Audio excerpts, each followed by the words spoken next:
Ya isinya kalau buka cuman belajar membaca terus buat apa?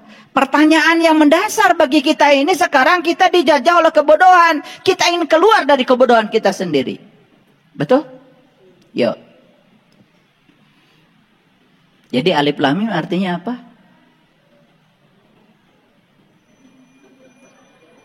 Alif lam ra. Hanya Allah yang tahu.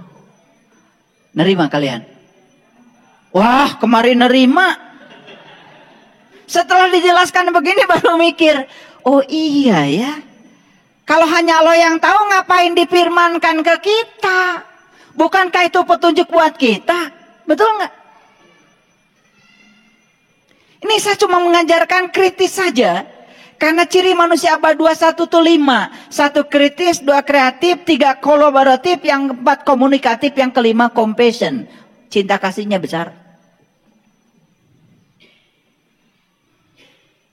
Nggak tahu kenapa ada orang yang mengatakan manusia abad 21 cinta kasihnya besar. Semoga saja anak-anak yang terlahir sekarang ini anak-anak yang berkesadaran. Yang sudah melewati beberapa fase kehidupan di kehidupan yang dulu. Lahir jadi anak yang berkesadaran sekarang. Semoga aja. Karena harus diputus itu. Satu generasi. Karena ketidaksadaran ini diwariskan terus menerus. Mengerikan. Baik, bisa dilanjutkan? Sudah berapa yang saya ceritakan tentang penjajahan tadi? Dijajah oleh orang, tidak pernah jadi diri sendiri, dijajah oleh kebodohan, dijajah oleh pikiran. Banyak gak? Nah, dikit-dikit nanti kebuka semua. Oh, ternyata pulang dari sini bikin daftar penjajah. Yang dijajah itu juga. Oke. Makanya pertanyaan ini harus dijawab. Apa saja yang memperbudak kita? Harus dijawab. Nanti selesai kuliah di sini terjawab semuanya. Baik, kita lanjutkan dulu. Para sahabat, terus apa gunanya kebebasan? Masih ingat gak dulu? Lihat saya semuanya. Dulu kan gadis semua kan sebelah sini? Waktu gadis kan pengen nikah. Saya mau nanya jujur nih. Setelah nikah pengen apa? Hah? Sendiri pengen bersama. Setelah bersama, nyesel. Enakan sendiri. Itu kan angan-angan saja. Karena nggak tahu ilmunya. Sendiri ya tidak belajar menerima perbedaan. Karena sendiri. Begitu bersama. Disatu kasurkan dengan orang yang berbeda. Mulai mikir. Karena nggak ada ilmunya. Saya belajar tentang. Saya baca buku judulnya. From Sex to Consciousness. Super Consciousness. From Sex to Super Consciousness. Bahasa Inggris. Jadi cerita tentang mengapa perempuan itu lebih kuat keinginan untuk seksnya dibandingkan dengan laki-laki.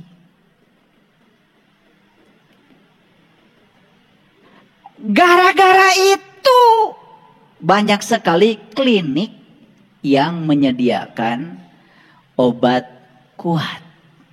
Betul nggak? Berkah nggak itu? Betul nggak? Coba di mana-mana ada aja. Pokoknya ejakulasi dini hubungi si A, kan gitu kan? Betul nggak? Lah ya, pokoknya jamu-jamu yang kayak gitu terselubung tapi laku itu.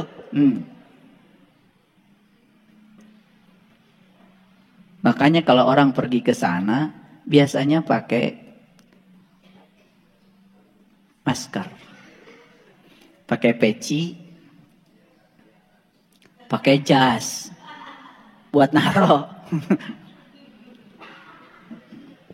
Karena ternyata itu Nggak tahu di pesantren mana itu. Lihat saya semuanya. Allah itu coba menciptakan perbandingan kekuatan, mohon maaf, biologis laki-laki dan perempuan menurut riset. Laki-laki itu cuma 2 kali, perempuan itu 10 kali. Maka laki-laki harus mengimbangi 2 kali 5, bukan? Betul nggak? Siapa pencipta itu? Allah. Kenapa? Laki-laki itu alat kelaminnya tidak sensitif. Mengapa laki-laki itu alat kelaminnya sensitif? Karena laki-laki itu tidak melahirkan. Kenapa perempuan itu tidak sensitif? Karena perempuan itu melahirkan. Kalau sensitif, sakit. Tidak sensitif aja sakit. Hebat tuh Allah tuh. Karena dipakai untuk melahirkan, dibuat seperti itu.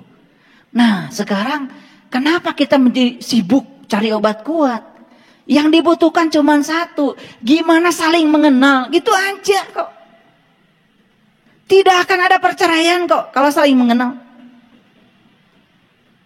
Udah, nanti saya bicara itu ya secara khusus. Ini masih kemerdekaan ini. Ini ilmu mahal sebetulnya, tapi nyelinap sedikit barusan di kepala saya. Baik, kita lanjutkan dulu. Makanya, ya, seks itu bukan harus menimbulkan kita jadi kecanduan, tapi seks itu harusnya bisa menimbulkan kesadaran. Ini penting nih untuk diketahui. Tetapi saya tidak akan cerita ini. Kalau cerita ini langsung matanya, nanti itu ya. Kita bahas tersendiri. Tapi syaratnya nggak boleh ada anak kecil ya. Baik, apa sih gunanya kebebasan? Lihat saya semuanya. Cinta itu harusnya saling memberi sayap. Kenyataannya cinta itu malah saling mengikat. Buktinya apa? Dulu ketika sendiri bebas. Loh, ketika sudah menikah menjadi tidak bebas. Siapa yang pengen menikah? Siapa? Kita, lu saja kali, gue kagak. Ya kita juga yang pengen. Tapi setelah masuk ke situ kemudian terpenjara, nggak ada ilmunya, baru tahu. Jadi bisa jadi pernikahan pun menjadi satu kerangkeng baru yang membuat kita terjajah. Betul apa tidak? Makanya bagus ya kalau sebelum nikah itu belajar dulu ilmunya supaya tidak saling menjajah. Karena begitu masuk ke situ penjajahan terjadi. Lalu kebebasan menjadi tidak ada lagi. Nah, pertanyaannya, untuk apa sih kebebasan? Kebebasan itulah yang akan membawa kita kepada tanggung jawab. Pertanyaannya, apa tanggung jawab? Apakah tanggung jawab itu kewajiban? Tanggung jawab tidak sama dengan kewajiban. Ayo lihat saya semuanya. Kenapa kalian sholat? Saya bertanya semua orang yang sholat, jawabannya sama. Apa? Karena sholat adalah kewajiban. Oh, perintah Allah. Yuk kita lihat, wajib itu apa definisinya? Wajib itu apa definisinya? Dilaksanakan, dapat pahala. Kalau tidak dilaksanakan, dapat siksa. Gitu? Jadi Allah saja disifati seperti sifatmu. Gak sopan tuh manusia. Kan yang punya sifat begitu kan kamu. Kalau orang baik sama kamu, kamu baik sama orang. Kalau orang tidak baik sama kamu, kamu dendam sama orang. Yang punya sifat itu kan elu. Mau punya Allah begitu? Mau punya Tuhan begitu? Kalau kita baik pada dia, ngasih pahala. Kalau kita nggak baik sama dia, dia ngasih siksa. Percaya nggak ada Allah yang maha menyiksa? Bukankah Allah tuh maha pengasih, maha penyayang? Tapi karena kita bodoh, di satu sisi kita mengatakan Allah tuh Ar-Rahman Ar-Rahim. Di sisi lain kita diajarkan begitu, nerima juga. Karena kita dijajah oleh kebodohan kita sendiri.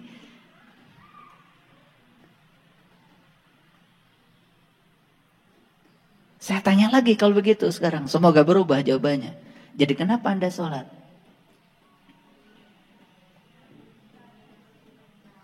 Mengikuti perintah Allah. Dirubah aja dari tadi. Ya dirubah dari tadi sedikit.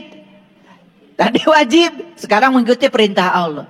Itu juga jawabannya. Jarang saya mendapatkan jawaban kenapa Anda sholat. Karena saya mencintai Allah. Kenapa Anda sholat? Karena saya butuh sholat. Kenapa Anda butuh? Karena saya merasakan kenikmatan sholat.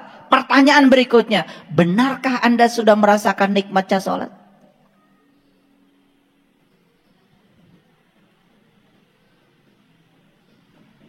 Yuk. Biasa ngomel, gak ngomel, gak enak. Biasa bangun pagi, bangun siang, gak enak. Biasa sholat, kemudian tiba-tiba gak sholat, gak enak. Kenapa Anda sholat? Karena biasa sholat. Makanya ketika sholat, buru-buru. Karena sepanjang sholat tidak merasakan nikmatnya sholat. Baru nikmatnya sholat setelah sholat. Begitu selesai sholat, alhamdulillah udah sholat. Ini bukankah penjajahan? Ini penjajahan. Kita dijajah oleh kebodohan kita sendiri. Pertanyaan berikutnya, apa tidak ingin gitu sholat itu karena kemerdekaan kita sendiri? Sholat itu karena saya merasakan nikmatnya sholat.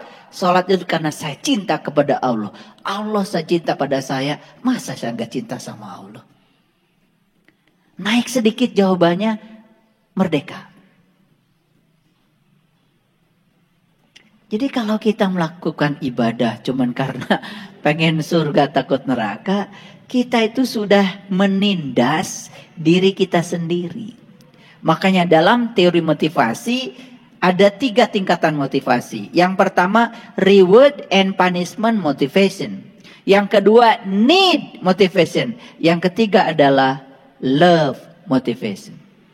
Jadi motivasi yang paling sederhana adalah melakukan sesuatu itu karena ingin dapat sesuatu, takut dapat siksa. Itu adalah motivasi yang paling rendah. Bayangkan kalau kita punya perusahaan, titipkan perusahaan kita sama orang begitu. Ada kita kerjanya bagus, nggak ada kita kerjanya nggak bagus, rusak perusahaan kita. Tapi titipkan sama orang yang senang bekerja, cinta bekerja, energetik ketika bekerja, karena dia menemukan personal geniusnya ketika bekerja, jenius dia di bidangnya. Titipkan pekerjaan sama orang seperti itu, pasti berkembang. Gitu. Jadi pertanyaan berikutnya dari saya. Ada yang PNS nggak? Di sini? Polri? TNI? Pegawai? Karyawan? Apapun peran Anda, bukan saya mau pisah-pisahkan. Pertanyaan saya satu aja. Senang nggak dengan yang Anda kerjakan?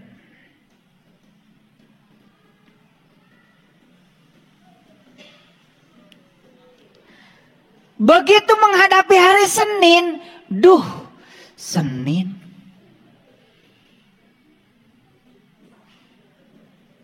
Jadi bekerja dari Senin, Selasa, Rabu, Kamis, Jumat, dan perlu waktu Sabtu Minggu buat berlibur, dia sedang dijajah oleh dirinya sendiri. Orang kayak gini, kerja dimanapun tidak akan berkembang. Jadi seakan-akan Senin, Selasa, Rabu, Kamis, Jumat itu adalah saat di mana tidak bahagia dan perlu 2 hari untuk bahagia. Katanya berlibur. Saya tiap hari libur. Makanya susah cari saya. Karena tiap hari libur. Saya ngajar senang. Saya ngajar fisika, yang hobi saya fisika, senang. Saya ketemu mahasiswa, senang. Saya bekerja tidak cari uang. Karena uang tuh gak perlu dicari. Saya bekerja menjadi pelayan Allah. Bismillahirrahmanirrahim. Atas nama Allah yang Maha Pengasih dan Maha Penyayang. Saya bekerja karena saya sedang menjadi kepanjangan tangan Allah. Menyampaikan cinta kasih Allah lewat peran saya. Uang gak usah dipikirin. Tiap tanggal 1 selalu ada. Ngapain dipikirin? Disitulah akan muncul namanya wayarzuqu min haitsu la yahtasib. Rezeki dari arah yang kita tidak pernah menyangkanya.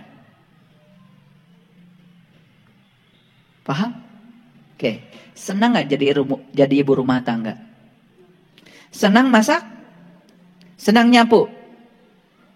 Senang nyuci? Senang? Kadang-kadang. Berarti ditindas ini oleh diri sendiri, nggak merdeka. Yang senang itu senang itu sambil nyanyi, ya nyanyi senang.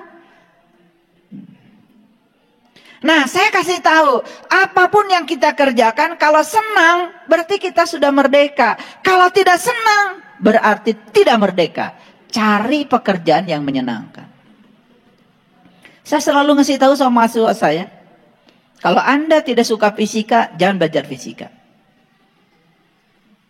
Saya lihat mahasiswa ya, kalau dikasih PR, semuanya berubah wajahnya itu.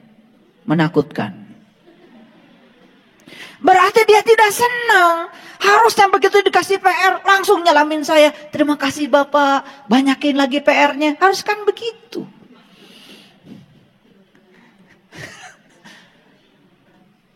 Betul nggak? Duh, subhanallah. Sebetulnya penjajahan-penjajahan yang semacam ini dalam kehidupan kita masih banyak. Terutama kita dijajah oleh keinginan-keinginan kita. Betul? Yes. Lanjut. Apa tanggung jawab itu? Perhatikan saya. Jadi sebetulnya tanggung jawab itu adalah kemampuan untuk bereaksi terhadap segala situasi. Ulangi. Tanggung jawab itu adalah kemampuan untuk bereaksi terhadap segala situasi. Itu namanya tanggung jawab. Tanggung jawab bukan kewajiban.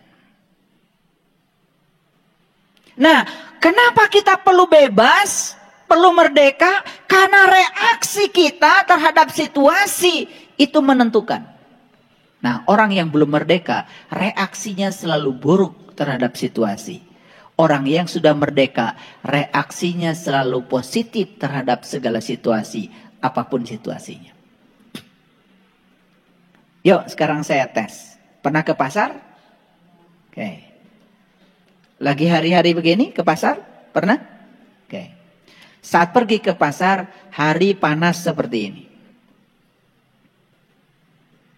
Tiba-tiba gerimis, bahkan hujan besar. Jujur ya. Jujur ya. Berubah gak perasaan kita? Jujur, jawab. Ngomel gak? Pertama berubah perasaan, berikutnya ngomel. Duh, siang-siang gini hujan. Anda tidak merdeka. Karena Anda masih melekat pada keinginan Anda. Anda ingin hari itu panas. Ketika hujan Anda tidak menerima. Anda tidak punya tanggung jawab. Reaksi Anda terhadap situasi buruk.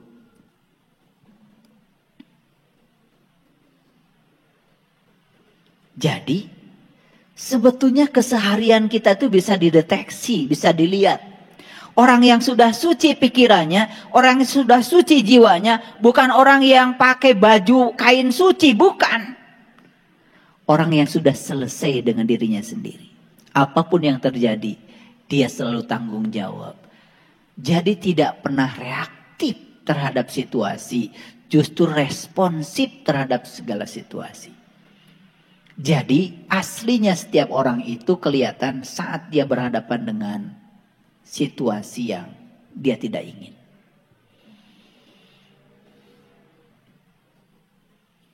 Kalau ketemu orang yang baik sama kita, gimana perasaan kita? Senang. Nah, sekarang bertemu dengan orang yang tidak baik sama kita, bagaimana perasaan kita?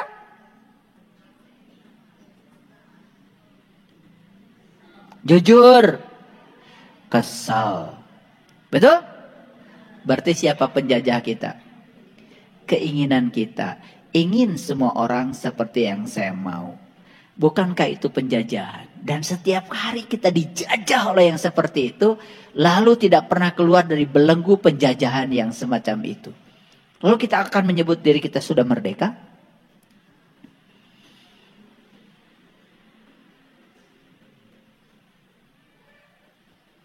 Para sahabat.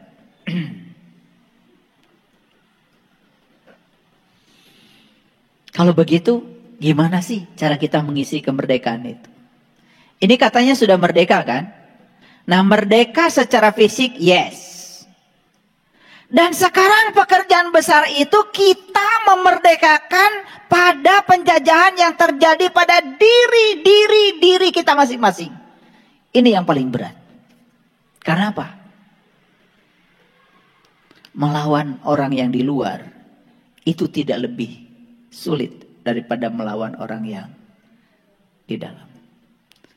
Makanya kata Nabi Muhammad, jihad yang paling akbar adalah melawan dirimu sendiri.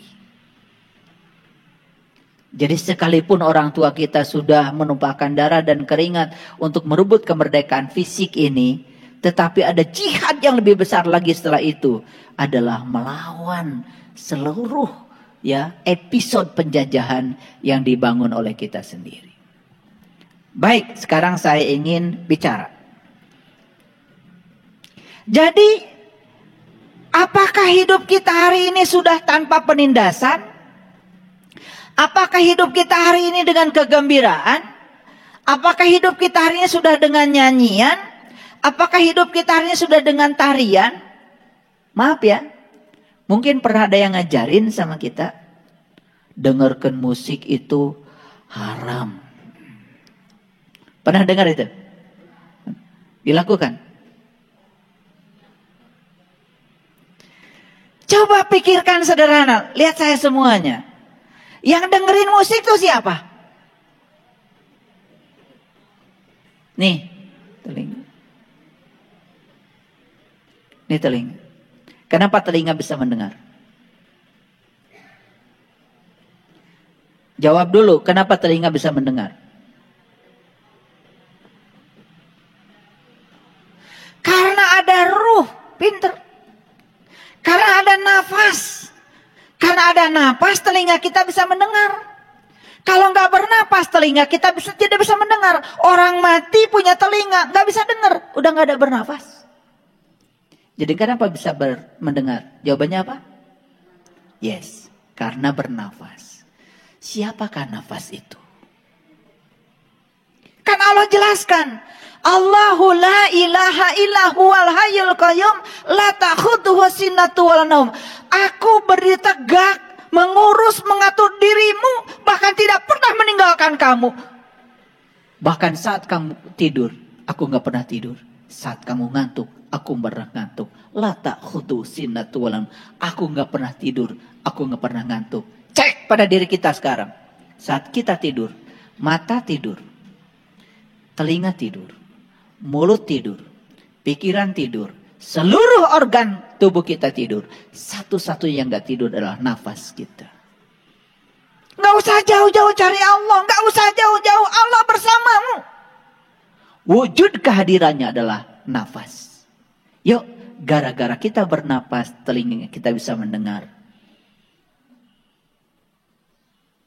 Saya tanya sekarang, mendengarkan musik itu menyenangkan atau menyedihkan? Menyenangkan bukan? Apa tidak boleh telinga ini mendengarkan sesuatu yang menyenangkan? Bukankah kita mendengar karena ada Allah yang mendengar di sini? Siapa yang mendengar kalau begitu? Bukankah alo-alo juga? Kok berani-beraninya menyatakan ini nggak boleh, itu nggak boleh. Saya sampai hari ini nanya orang-orang yang bilang nggak boleh itu gak jelas alasannya.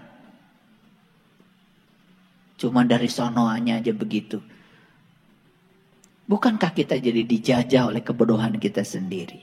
Betul? Padahal mendengarkan musik sudah terbukti bisa menimbulkan endorfin, dopamin, serotonin, oksitoksin, semua zat cinta, zat kebahagiaan, ya, untuk menghilangkan rasa nyeri dalam tubuh. Itu dengar musik itu bisa. Musik itu bisa menjadi healing. Dan itu luar biasa. Inilah karena kita dijajah oleh kebodohan kita sendiri. Dan tidak mengizinkan daya kritis kita untuk berpikir. Akibatnya apa? Seperti itu yang terjadi. Kita dijajah oleh belenggu yang melekat dalam diri kita sendiri. Baik, ya. Kalau begitu, apakah selama hidup kita masih menindas diri kita sendiri? Apakah kita sudah bebas dari penindasan selama hidup? Yuk sekarang, sumber-sumber penindasan semua adalah ciptaan pikiran kita sendiri. Kita buktikan. Saya ingin suami saya begini, begini, begini, begini. Ternyata suami saya begitu, begitu, begitu, begitu. Saya tanya, nerima atau menolak? Jujur, sebelah sini, nerima apa menolak? Menolak kan? Bukankah itu adalah penindasan? Pada siapa? Karena ketika kita menolak, menderita nggak kita? Ketika kita menolak, kita pusing nggak? Ketika kita menolak, sedih nggak kita? Ketika kita menolak, marah nggak kita? Marah, sedih, dan lain-lain akibat penolakan. Saat kita menolak, sebetulnya kita sedang melakukan penindasan pada diri kita sendiri. Siapa yang menindas? Keinginan kita. Karena ingin suami saya begini, begini, begini. Ketika suami saya begitu, begitu, begitu, tidak menerimanya. Sekarang saya tanya, gimana caranya membebaskan diri dari penindasan itu? Gimana caranya? Terima. Sesederhana itu kok. Dari menolak diganti menjadi menerima. Saat itu kita akan menemukan kemerdekaan diri. Dan pastikan pada diri kita, bahagia adalah pusatnya pada diri saya. Bahagia tidak boleh dibawa siapapun. Bahagia tidak boleh bergantung pada siapapun. Ini pelajaran-pelajaran yang sangat luhur yang diajarkan semua tradisi agama. Yang selama ini tidak mewujud dalam kehidupan kita sehari-hari. Pernah nggak ibu bapak, mohon maaf, sholat duhur itu jam 3, pernah? Pernah. Jam 3:4 itu ada azan sholat asar. Apa komentarnya? Duh, baru aja duhur sudah asar lagi. Bahagia nggak kedatangan waktu asar? Gak bahagia. Penindasan itu. Penindasan bukan? Penindasan. Kenapa tertindas? Apakah Allah menindas kita dengan mewajibkan sholat? Atau kita tidak tahu ilmunya sholat? Karena kita tidak rindu pada sholat. Belum merasakan nikmatnya sholat. Begitu ada datang waktunya sholat. Kita menjadi enggan. Bukankah itu penindasan? So, kalau saya uraikan, satu kata penindasan ini jadi banyak.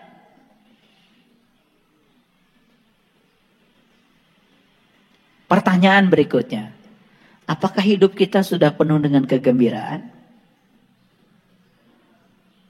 Tahu artinya gembira? Ya kalau nggak tahu jangan jawab.